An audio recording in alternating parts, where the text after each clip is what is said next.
ng bayan, maasahan anumang panahon. Magandang oras po sa ating lahat. Narito na ang update sa lagay ng ating panahon ngayon at sa susunod na 24 oras.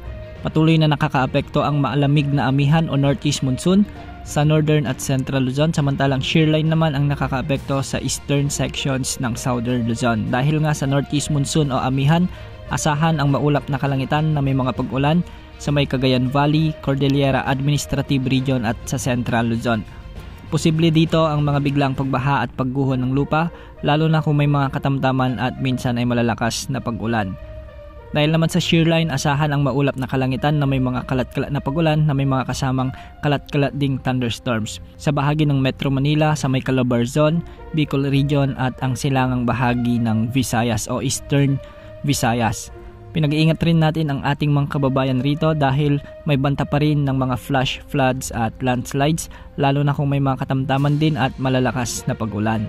Samantala sa Ilocos Region ay magiging bahagyang maulap hanggang sa maulap naman ang papawirin na may mga kasamang kalat-kalat na may hinang pag-ulan. Dulot pa rin ito ng umiiral na amihan. Sa nalalabing bahagi naman ng ating bansa ay asahan ang pag-iral ng mga localized thunderstorms, kaya magiging bahagyang maulap hanggang sa maulap ang mga kalangitan na may mga kalat-kalat na pag-ulan at thunderstorms.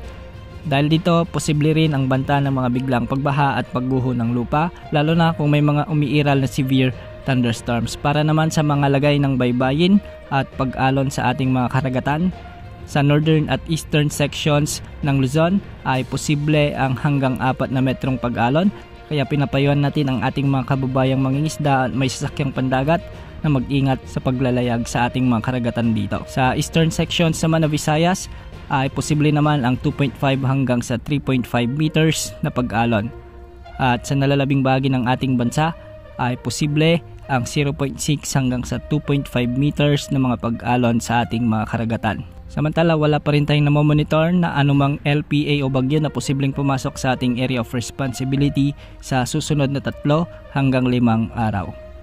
Bukas asahan pa rin ang pag-iral ng amihan sa malaking bahagi ng ating bansa at nakikita rin sa mga wind models na posible ang malakas na pagbugso ng amihan, kaya asahan ang malamig na panahon sa mga susunod na araw.